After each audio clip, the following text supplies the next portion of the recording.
joined today by Nick Tulloch, CEO of Mendell Helium, a producing helium company that are due to bring online this month their ROST well that will produce up to 5.1% helium. Alongside this, the recent news that the company have adopted a Bitcoin treasury strategy to complement the business. Thanks for joining me, Nick. Well, very good to see you, Darren. Thank you very much for having me on. No problem. For new listeners, Nick, can you give us a quick overview of Mendell, please? Yeah, of course. So Mendell Helium is a British company, but all of our operations are in Kansas. The clue is in the name. We are a helium producer, and we have been producing helium for over a year now. And I think this is one of the things that differentiates us from other small cap companies. We are actually taking out of the ground and actually selling what we're looking for, being helium. Um, for those people who've been to Kansas or seen it on TV, it's perfectly flat. It's a very easy location in which to operate, and it has the very, very well-known Hugoton gas field, which is highly prospective for helium. In fact, the processing plant we work with produces around about 4% of the world's helium. So in terms of location, we think we're absolutely in the right postcode. Hmm. Okay, so yeah, you mentioned there you are a producing helium company. What does the current production look like? As of today, the production is relatively small. So we're doing in terms of gross volumes somewhere between about 180 and 200,000 cubic feet of gas per day. Hmm. And most of our current wells have a helium content of around about 0.6%, which I know doesn't sound very much, but if you look at the helium price, and you can Google this online, you'll see that people are getting, yeah, hundreds of dollars of value for an MCF of helium. Hmm. However, all of that's about to change. We have another well called ROST, which we expect to come online very, very soon. In fact, it's all been geared up to start producing during the course of July. ROST is a well that is an extremely high pressure reservoir. And has 5.1% helium. So we expect ROST, once it's online, to dwarf absolutely everything else we have at the moment. So this is a good time to be talking. It's a fairly pivotal month for us. Hmm. Yeah, so you mentioned Ross there.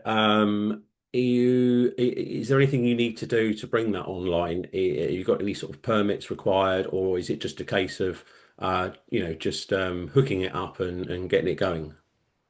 There are permits. I've worked in a handful of states in the US, and Kansas by a mile is the easiest state to operate in. Hmm. I mentioned it's very flat, but the best bit about it is the regulatory authorities are incredibly approachable. I mean, we can quite literally phone them up on their cell phone, yeah, if we have a question to ask.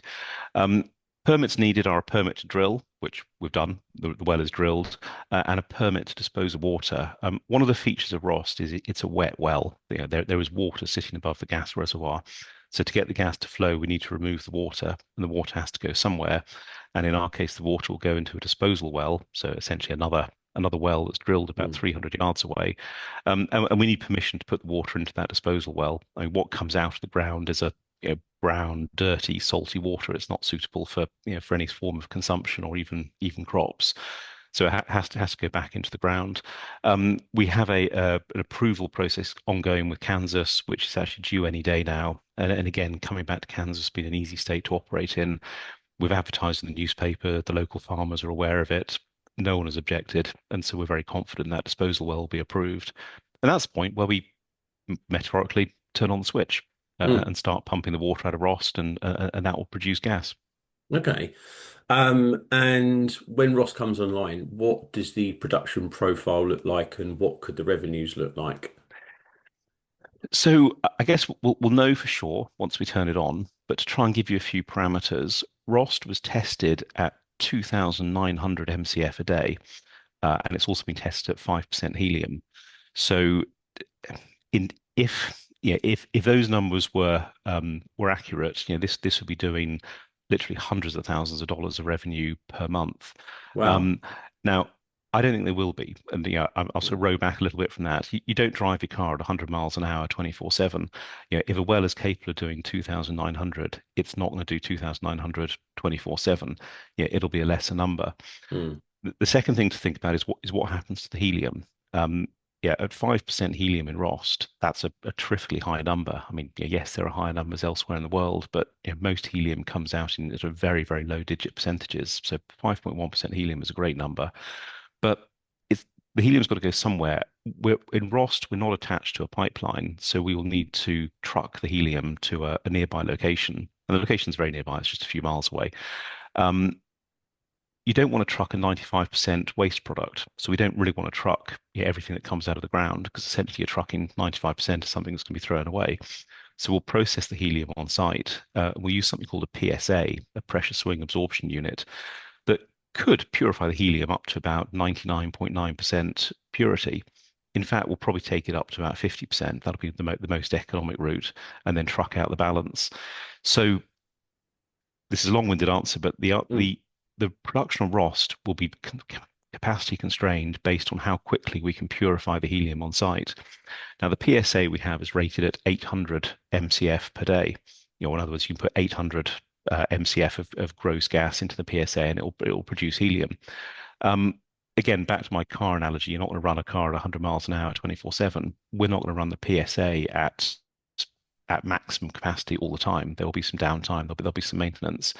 So just as an illustration, if we assume we run the PSA at one third of capacity, so around about 250 MCF a day, or around about a tenth of what ROST has been proved at, that would generate revenue for the company of over $100,000 per month. So that kind of gives you a scale on some very, very conservative assumptions of constraining Mm. capacity, so constraining production against our capacity, and only producing around about a tenth of the world's capacity. $100,000 a month is not a bad place for a company of our size. Absolutely. Revenues there significantly larger than what you've got at the moment. What do the margins look like, however? The margins are great. So most of our wells have what they have in common is water. Conventional wisdom will tell you if you're a gas producer, stay away from the water. Water will stop gas coming out of the ground. Go for a dry well. We've challenged that conventional wisdom, and what we've shown in a number of locations, and ROST is really where we'll prove the theory at scale, is if you take that water off, and you can take the water off economically, you have a very high pressure reservoir producing a high level of gas. Um, Water can go in two places. You can truck the water, or you can put it down a disposal well. Trucking is expensive. You'll pay around about probably $2.50, maybe $3 a barrel at the top end. So if you have a well like Rost and it's potentially producing in excess of 1,000 barrels of water a day, spending $2.50 a barrel becomes uneconomic, almost before you start. Mm. And you have to think about the logistics, the number of trucks that have to come in to pick up that water.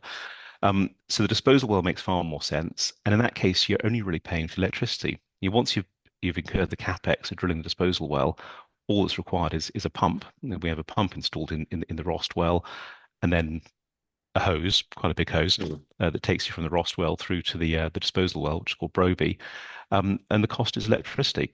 So what we're looking at in terms of margins, if we take the $100,000 I mentioned, we would pay someone around about $1,000 a month, or sort of $30 a day to come out to the well once a day just to make sure that everything is operated as it should. The well is unmanned, it's all done, all automated, and we'll pay electricity costs.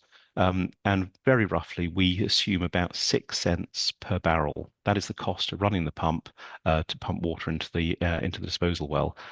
It's a fairly sort of broad figure based on what we think is the likely volume of water.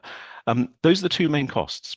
So we'll have an insurance policy, of course. From time to time there'll be some maintenance, but for investors looking to work out what the margin is, $100,000 a month, less than $1,000 for someone to come out to the well, less 6 cents per barrel of water, and what you get from that is a margin that is well in excess of 80%. Again, Right. even on conservative calculations.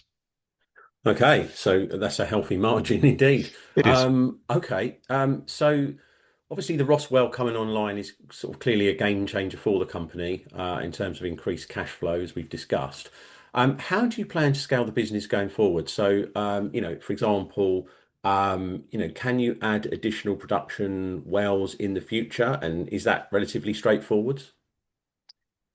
I'd say with geology, nothing is ever straightforward, but Mm. the answer is yes, yes, yes, we can. And like most businesses, Mendell Helium's ethos is find something we're good at and then do it again and again and again. And what we've learned is that this process of dewatering wells, which we're doing with Rost, can and should be repeated. I Often mentioned people are before, scared of water, aren't they? Isn't that like well, in the oil and gas sector, isn't water a bad thing? water is a total nightmare. I mean, half the world is sort of hunting for water, and the oil and gas sector is trying to dispose of water. Yeah. Water is all round bad news. It will constrain production. It will wear out your pumps. It will cost money to dispose of. It's difficult. But if you have a solution to get rid of it fairly easily and fairly cheaply, then what you have is reservoirs that are probably largely untapped. I mean, if we take the Hugoton, for example, this is sort of a vast gas field that looks kind of like a sort of backwards map of Italy. It runs through three states in the US. In the Hugoton, conventional wisdom is drill in the center. It's a sure thing. You're going to produce gas. There won't be any water. What we've said is actually go to the edge of the Hugoton field where the gas reservoirs are less, have been sort of less drilled, and so there's higher pressure and better volumes. But there is water. The geological structures in Kansas sort of, dip down towards the east. Kind of they sort of dip down away from the Rocky Mountains, which are over to the west. So the further east you go in the Hugoton, or the further east you go in Kansas, the more likely you are to dip into the water table if you're looking for gas. 10 years ago, 20 years ago, people say don't do it. But we've followed practices that actually we've looked at, particularly in Oklahoma, where people have been very successful in dewatering wells. And this is exactly what we've done. I mean, like most of my Mm. best ideas, they come from someone else. Mm. And what we've done at Mendell Helium was we've copied and we've learned from strategies elsewhere. We've proved those strategies work. And we've learned water is nothing to be afraid of. So going back to your question on ROST, the answer is absolutely yes. We already have additional acreage around ROST. We're going to increase that acreage, and we're going to look to drill more wells. And ROST is a high impact well. In the Hugoton, for example, people will drill literally hundreds of wells to produce a decent quantity of gas. Where we are on ROST, which is about 50 miles drive to the east of the Hugoton field, we don't need quite so many wells. They're deeper wells. They're in some ways more challenging. You need a disposal well to clear the water.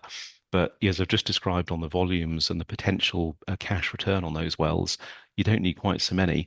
And we're in the process of increasing that acreage to drill more wells. Mm. So obviously you're in Kansas. What is the importance of the location of Mendell's helium assets? Your existing wells, ROST, and the future wells. As say, for example, comparing to somewhere like, a well-known company based in Tanzania. I think in the helium industry, location is absolutely everything. And what I mean by that is infrastructure is everything. Mm. Another analogy, anyone who's bought a helium balloon at a fair or a party, the minute you let it go, it's gone. It's helium is a difficult substance to control. You can't heap it up in a pile outside the mine. You can't readily contain it because, as I mentioned, it's going to come out in very low percentage concentrations. So that gas you produce in a well, you might be 1 or 3 or 5% helium. You've got an awful lot of waste to contain. So it's a difficult product to manage. One of the big advantages we have is many of our wells are already attached to a pipeline.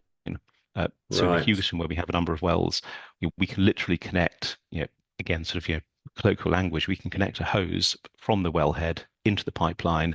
And so long as we don't put any water into that hose, the pipeline will take everything. So we have no responsibility for needing to purify the helium. Where we are on ROST, we will do some purification on site. But I mentioned we're 50 miles from the Hugoton in one direction. There's other big processing facilities around about 20 miles in another direction. So we're in a location where we're not trucking helium for a long distance. And the market, the people we sell helium to, are in every case, within an hour's drive of where we are. I think where helium becomes difficult is if you have to purify it on site in large quantities, if you have to deliver it over large distances by road or rail or sea, whatever it may be, everyone's going to want their cut. And Yeah. we're perhaps not in the prettiest location as some of our peer group, but we're in a location where we are in some cases in sight of infrastructure, in other Mm. cases within an hour's drive. And that will always be our strategy. You won't find Mendel Helium opening up operations in places that are maybe highly prospective for helium, but in the middle of nowhere.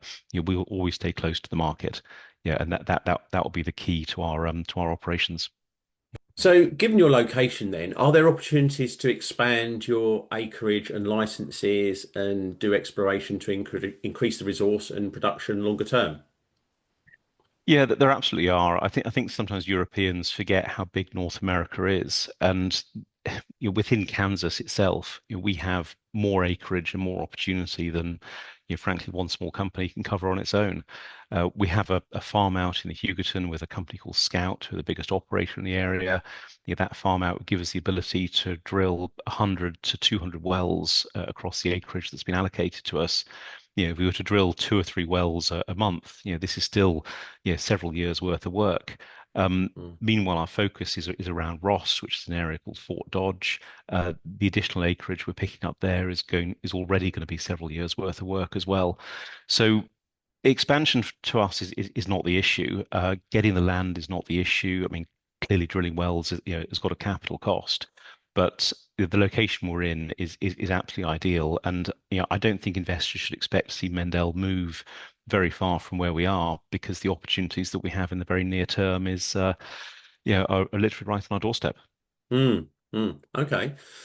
Right. Well, changing tact a little bit. You recently announced the adoption of a Bitcoin treasury strategy. This is fairly a common theme in the market at the moment. Some might say this is bandwagon jumping, the cynics. But what are your plans here? How does it actually fit in with Mendel's business then as a helium company? So we sort of congratulate ourselves for being sort of early to the party and then also commiserate for being fairly late to the party. Back in March, we started looking at an idea to mine Bitcoin.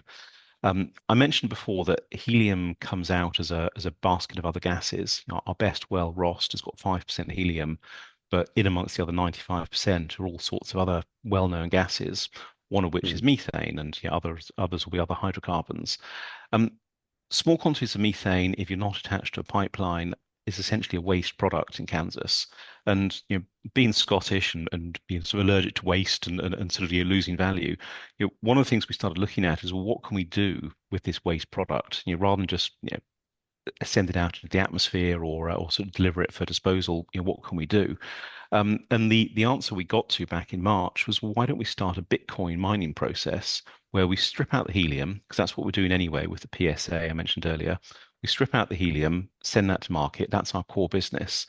But for the rump of the gas, if there's a high enough methane or hydrocarbon content and you get enough BTU out of it, you could use that to run a generator, and you could use that generator to power a Bitcoin mining server. Um, you need to have good communication. ROST is about 30 yards off a main road. We have three-phase power. We have uh, internet cables running literally along, or phone cables running literally along the main road. So we've got a perfect location for a Bitcoin mining operation. We're only 3 miles out of a main town as well. So this is an idea we started back in March. It's been hopelessly overtaken, of course, by a much bigger movement in the UK market of, why mm. don't you have a Bitcoin treasury policy? And that's what we've done as well. If we're going to mine Bitcoin, we need to have a treasury policy. So our strategy is a little bit different. We're going to generate Bitcoin through two routes. One is we're still interested in the mining idea, and that's capex intensive up front because you need to buy a Oh. generator, you need to buy a server. But we think we're in a perfect location. We have unused methane, we have great communications in the location, again, perfectly flat land. It is an ideal location. I mean, that Um, I sorry to interrupt you there, but hmm, I think that would be, I mean, it sounds bizarre, right? But it's the sort of thing that would probably get into the papers. yeah. A mining company using a waste product, so to speak, to power generators to run a Bitcoin mining operation. I mean, it'll probably be a modest operation, I should imagine, but hey, it's still, it's unused energy that can go to good use. Okay, so that's interesting. And we'll couple that with, again, I mentioned that our helium production is going to increase quite considerably in the coming months. We'll couple that with using our helium production to buy Bitcoin. So we will Mm, become a hedge of helium production versus cryptocurrency. And we've published a Bitcoin treasury management policy last week, actually. And what we said yes. on that is that we would invest up to 50% of our returns from helium production in Bitcoin. So month on month, we would expect to be able to increase our Bitcoin holdings. And in addition, we would expect to start a Bitcoin mining process. It's not going to work on every well. I mean, Mm, the well needs to be well, no pun intended, well located. It needs to have communications, but it needs to have a high enough methane or hydrocarbon content. It's not every well is going to work. But where it does, as you say, it's pretty innovative. We're using a waste product, we're turning that waste product into money. Mm. I'll hesitate to say it's environmentally friendly because we're burning methane, but it is nevertheless an efficient way of running a business by turning that waste product into a valuable commodity. Well, I mean, any other Bitcoin mining operations aren't necessarily that friendly because the electricity has to come from some Exactly. generated source. So, I mean, I would watch with interest to see how that situation develops. I suspect investors are probably more interested in what you're saying about in terms of ploughing free cash flow, if you like, into Bitcoin. That is definitely a common and growing theme, and I think it's going to become larger place.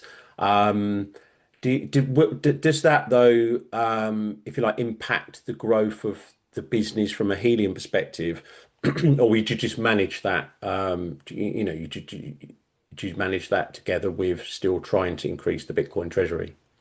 Well, I would see it as an integrated strategy.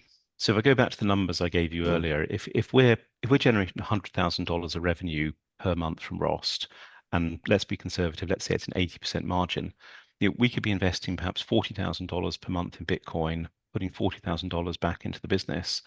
But the Bitcoin treasury itself can be used to fund further expansion. Yeah, and first and Mm. foremost, we are a helium production business.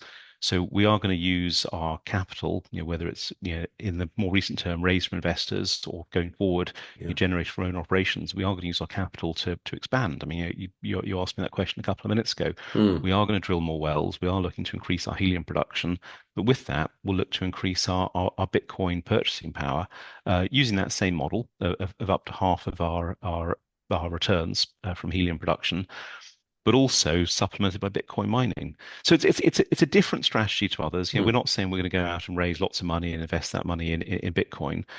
We're saying we're going to use the money we've raised to develop our operations, and we're going to use those operations to develop a growing and sustainable Bitcoin treasury policy. Mm.